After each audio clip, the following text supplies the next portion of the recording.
نماز یا نماز جنازہ پڑھتے وقت یہ ایک غلطی بھول کر بھی نہ کرنا، ورنہ ثواب کی بجائے گناہ حاصل ہوگا۔ 80% لوگ یہ غلطی نہیں جانتے۔ بسم اللہ الرحمن الرحیم۔ السلام علیکم اللہ وبرکاتہ۔ محترم ناظرین، حضرت عبداللہ بن مسعود رضی اللہ تعالیٰ عنہ فرماتے ہیں کہ ایک شخص حضور نبی کریم صلی اللہ علیہ وسلم کی خدمت میں حاضر ہوا اور عرض کیا، یا رسول اللہ، مدینہ منورہ کے کنارے میں ایک عورت کو گلے سے لگا لیا، لیکن میں نے اس سے صحبت نہیں کی۔ سرکار، مجرم حاضر ہے، میرے متعلق جو چاہے فیصلہ فرمائیں۔ حضرت عمر فاروق اعظم رضی اللہ تعالی عنہ بھی وہاں موجود تھے۔ فرمانے لگے، اللہ تعالی نے تیری پردہ پوشی کی تھی، کاش تو بھی اپنے اوپر پردہ ڈالے رہتا، یعنی خفیہ توبہ کر لیتا اور اس کا اعلان نہ کرتا۔ راوی کہتے ہیں کہ سرکار دو عالم صلی اللہ علیہ وسلم نے اسے کچھ جواب نہ دیا تو وہ شخص اٹھا اور چل دیا، یہ سمجھ کر کہ شاید میرے بارے میں کوئی آیت اترے تب فیصلہ کیا جائے۔ حضور اقدس صلی اللہ علیہ وسلم نے اس کے پیچھے ایک آدمی بھیج کر اسے بلوایا اور اس پر اس آیت کریمہ کی تلاوت فرمائی۔ ترجمہ: اور نماز قائم رکھو دن کے دونوں کناروں اور کچھ رات کے حصوں میں، بے شک نیکیاں برائیوں کو مٹا دیتی ہیں۔ یہ نصیحت ہے۔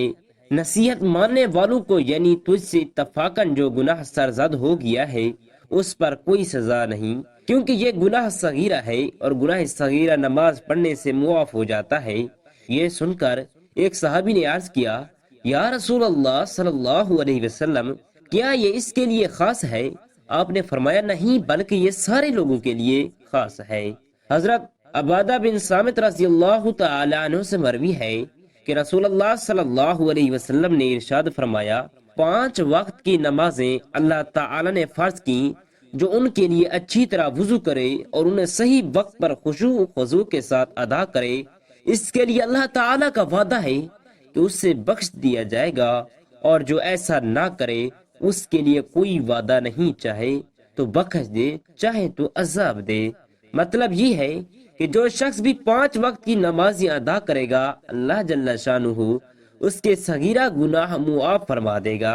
حضرت کعب احبار رضی اللہ تعالیٰ عنہ فرماتے ہیں کہ میں نے موسیٰ کلیم اللہ علیہ السلام پر نازل شدہ کسی صحیفہ میں اللہ عز و جل کا یہ ارشاد پڑھا ہے کہ اے موسیٰ، 2 رکعت نماز ہوگی جسے میرا پیار رسول اللہ صلی اللہ علیہ وسلم اور اس کے امتی پڑھا کریں گے۔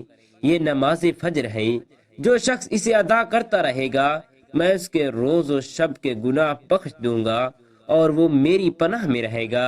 اے موسیٰ، 4 رکعت نماز ہوگی جسے میرا پیارا حبیب اور اس کے امتی ادا کریں گے، یہ نماز ظہر ہے، میں انہیں اس نماز کی پہلی رکعت کی عوض میں مغفرت ادا کروں گا اور دوسری رکعت کے ثواب میں ان کے میزان عمل کا نیکیوں والا پلہ بھاری کر دوں گا، اور تیسری رکعت کی عوض میں ان پر فرشتے مقرر کر دوں گا جو میری تسبیح اور ان کے لیے دعائیں مغفرت کریں گے، اور چوتھی رکعت پر ان کے لیے آسمانوں کے دروازے کھول دوں گا جن سے جنت کی حوریں انہیں جھانکیں گی، اور میں حورین جنت کو ان کی زوجیت یعنی نکاح میں دوں گا۔ اے موسیٰ، 4 رکعت نماز ہوگی جو محمد مصطفیٰ صلی اللہ علیہ وسلم اور ان کی امت پڑھے گی، یہ نماز عصر ہے، اس کے ثواب میں آسمان و زمین کا کوئی ایسا فرشتہ نہ ہوگا جو ان کے لیے دعائے مغفرت نہ کرے، اور جس شخص کے لیے فرشتے دعائے مغفرت کریں اسے کبھی عذاب نہ ہوگا۔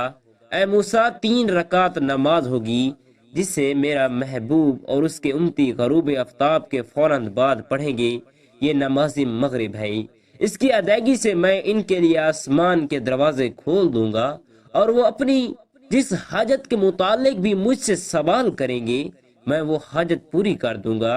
اے موسیٰ، 4 رکعت نماز ہوگی جسے میرا پیارا نبی صلی اللہ علیہ وسلم اور اس کے امتی رات میں شفق غیب ہو جانے کے بعد پڑھیں گے، یہ نماز عشاء ہے، یہ نماز ان کے لیے دنیا و معافیہ یعنی دنیا اور جو کچھ اس میں ہے سب سے بہتر ہوگی، اور وہ اپنے گناہوں سے اس طرح پاک ہوں گے جیسے آج ہی اپنی ماں کے شکم سے پیدا ہوئے ہیں۔ نماز یا نماز جنازے میں ایسی غلطیاں جن کی وجہ سے ثواب کی بجائے گناہ کا خطرہ ہو سکتا ہے ان میں شامل ہیں۔ اگر نماز یا نماز جنازہ محض دکھاوے کے لیے پڑھا جائے تو یہ ریاکاری میں شمار ہوگا جو گناہ صغیرہ ہے۔ بغیر وضو یا جسم و کپڑوں کے پاکیزگی کے نماز پڑھنا قبول نہیں ہوگی بلکہ گناہ کا باعث بن سکتی ہے۔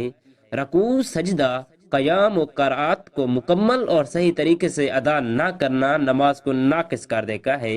اگر جماعت کے دوران امام کی پیروی نہ کی جائے یا ان سے آگے بڑھ کر افعال ادا کیے جائیں تو یہ خلاف ورزی ہے جو خلاف سنت ہے۔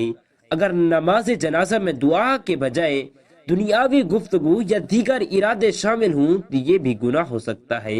قرآن پاک کی تلاوت میں دانستہ یا لاپرواہی سے ایسی غلطی جو معنی کو بدل دے گناہ کا سبب بن سکتی ہے۔ شور شرابہ کرنا یا ایسی حرکت کرنا جو دوسروں کی نماز میں خلل ڈالے۔ نماز اللہ کے حضور ایک اہم عبادت ہے، اسی لیے اسے خشوع خضوع کے ساتھ صحیح ارکان اور نیت کے ساتھ ادا کرنا ضروری ہے تاکہ یہ قبول ہو اور ثواب کا باعث بنے۔ نبی کریم صلی اللہ علیہ وسلم نے ارشاد فرمایا، یعنی بے شک بنی اسرائیل کے 72 فرقے ہو گئے تھے اور میری امت کے 73 گروہ ہو جائیں گے، جن میں سے 72 گروہ دوزکی ہوں گے اور ایک گروہ جنتی ہوگا۔ صحابہ کرام رضوان اللہ علیہ مجمعین نے عرض کیا، یا رسول اللہ صلی اللہ علیہ وسلم، وہ ایک جنتی گروہ کون ہے؟ فرمایا، جنتی گروہ وہ ہے جو میرے اور اہل بیت اور میرے صحابہ کرام کے طریقے پر ہوگا۔ اور صحابہ کرام رضوان اللہ علیہ مجمعین ہر مصیبت پریشانی میں اس ذات والے صفات کے دربار حاضر ہوتے اور عرض کرتے، جس ذات کو اللہ تعالی نے تمام جہانوں کے لیے رحمت بنا کر بھیجا ہے، اگر کسی کی آنکھ نکل جاتی تو وہ دربار رسالت میں حاضر ہو جاتا، اور اگر کسی کی ٹانگ ٹوٹ جاتی تو وہ بھی در مصطفیٰ صلی اللہ علیہ وسلم پر حاضر ہو جاتا، اگر قحط سالی ہو جاتی تو وہ رحمت دو عالم صلی اللہ علیہ وسلم کی خدمت میں شکایت کرتا، بات کرتا، اگر کسی کے سر پر قرضہ چڑھ جاتا تو وہ بھی در رسول صلی اللہ علیہ وسلم پر حاضر ہو کر شکایت کرتا، تو سب کی مشکلیں در حبیب صلی اللہ علیہ وسلم سے پوری ہوتی تھیں۔ حدیث پاک بخاری میں وارد ہے کہ حضرت سیدنا ابو ہریرہ رضی اللہ تعالی عنہ فرماتے ہیں کہ ہم جنگ حنین میں تھے کہ سید دو عالم صلی اللہ علیہ وسلم ایک شخص کلمہ کے متعلق فرمایا کہ یہ دوزکی ہے، اور جب جنگ شروع ہوئی تو وہ شخص کافروں سے خوب لڑا اور خوب جوہر دکھائے۔ یہ منظر دیکھ کر ایک صحابی نے دربار رسول صلی اللہ علیہ وسلم نے ہو کر عرض کی، یا رسول اللہ صلی اللہ علیہ وسلم، جس شخص کے متعلق آپ نے فرمایا تھا کہ یہ دوزکی ہے، وہ تو اسلام کی طرف سے کافروں کے ساتھ خوب لڑ رہا ہے، حتیٰ کہ وہ زخموں سے چور ہو چکا ہے۔ یہ سن کر فرمایا، ہاں خبردار، بے شک وہ دوزکی ہے۔ رسول اللہ صلی اللہ علیہ وسلم کا یہ ارشاد سن کر قریب تھا کہ کچھ لوگ شک و شبہ میں مبتلا ہو جاتے۔ اسی اثناء میں اس شخص کو جب زخموں کی تکلیف زیادہ ہوئی تو اس نے خودکشی کر لی اور حرام موت مر گیا۔ یہ دیکھ کر لوگ دوڑے اور دربار رسالت میں حاضر ہو کر عرض کیا، یا رسول اللہ صلی اللہ علیہ وسلم، بے شک اللہ نے آپ کی بات کو درست ثابت کر دیا ہے۔ یہ سن کر حضور اکرم صلی اللہ علیہ وسلم نے فرمایا، اے بلال، اٹھو، جنت میں مومن کے سوا کوئی نہیں جائے گا، اور خدا اس دین کی حمایت فاسق آدمی کے ساتھ کرتا ہے۔ سیدنا ابن ایس صحابی نے فرمایا، ایک جنازہ آیا اور سید عالم صلی اللہ علیہ وسلم جنازہ پڑھانے کے لیے تشریف لائے۔ جنازہ پڑھانے لگے تو حضرت عمر فاروق رضی اللہ تعالی عنہ نے عرض کیا، یا رسول اللہ صلی اللہ علیہ وسلم، اس کا جنازہ نہ پڑھیں کیونکہ یہ فاسق و فاجر ہے۔ یہ سن کر رحمت للعالمین صلی اللہ علیہ وسلم نے صحابہ کرام کی طرف دیکھا اور پوچھا، اے میرے صحابہ، کیا تم میں سے کسی نے اس شخص کو کوئی دین کا کام کرتے دیکھا ہے؟ ایک شخص نے عرض کیا، یا رسول اللہ صلی اللہ علیہ وسلم، میں نے اس کو دیکھا تھا کہ اس نے ایک رات اللہ کی راہ میں پہرا دیا تھا۔ یہ سن کر سید کونین ختم الانبیاء صلی اللہ علیہ وسلم نے اس کا نماز جنازہ پڑھایا، اور جب اسے قبر میں اتارا اور اس پر مٹی ڈالنے لگے تو رحمت للعالمین نبی کریم صلی اللہ علیہ وسلم نے فرمایا، اے میرے عزیز، تیرے ساتھی گمان کرتے ہیں کہ تو دوزکی ہے، لیکن میں اللہ کا رسول گواہی دیتا ہوں کہ تو جنتی ہے۔ پھر فرمایا، اے عمر، تجھ سے لوگوں کے عمل کے متعلق سوال نہیں ہوگا بلکہ عقیدے کے متعلق سوال ہوگا۔ کتابوں میں لکھا ہے، شب معراج جب پیارے آقا کریم صلی اللہ علیہ وسلم سدرۃ المنتہا پر پہنچے تو حضرت جبرائیل علیہ السلام نے عرض کیا، یا رسول اللہ صلی اللہ علیہ وسلم، یہ میرا مقام ہے، یہاں کم از کم 1 رکعت نماز ادا فرما دیجئے تاکہ مجھے اور میرے مقام کو آپ کی برکات نصیب ہو جائیں۔ معراج کے دولہ رسول خدا صلی اللہ علیہ وسلم نے یہ درخواست قبول کی اور فرمایا، 1 نہیں 2 رکعت ادا کروں گا۔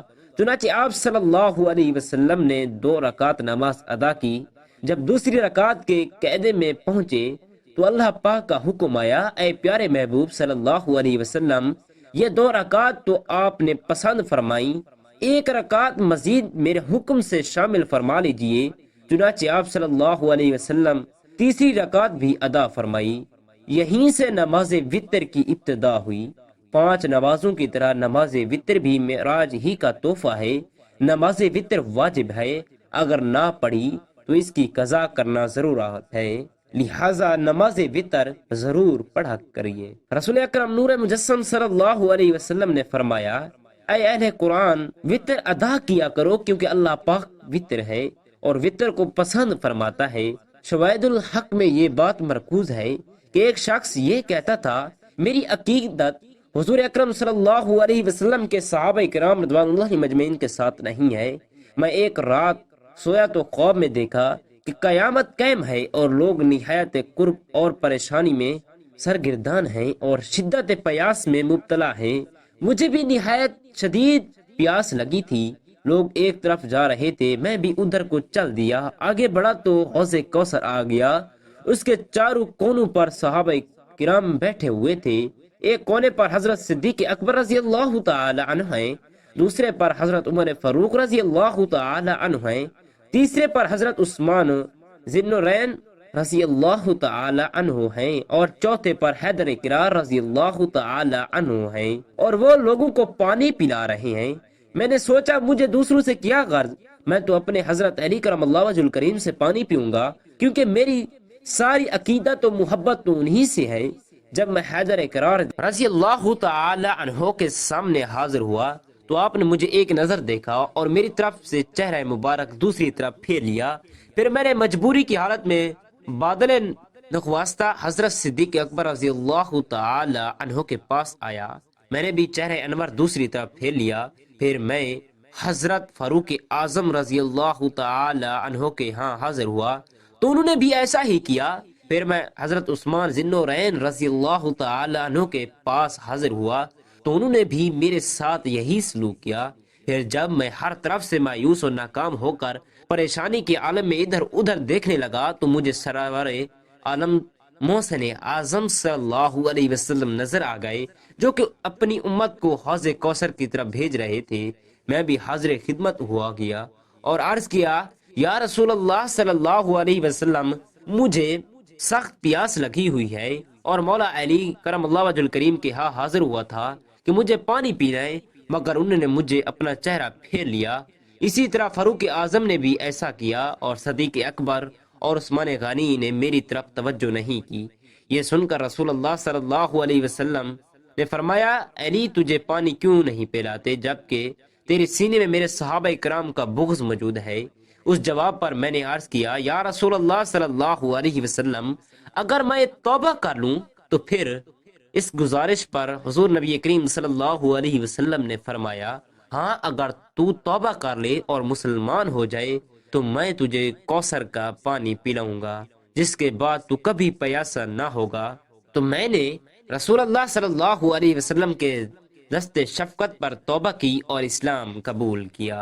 اللہ تعالی سے دعا ہے، اللہ تعالی ہم تمام مسلمان بہن بھائیوں کو نبی کریم صلی اللہ علیہ وسلم پر درود شریف پڑھنے والا بنائے اور بروز قیامت آپ صلی اللہ علیہ وسلم کی غلامی اور شفاعت وہ زیارت نصیب فرمائے، آمین یا رب العالمین۔ جزاک اللہ خیرا کثیرا۔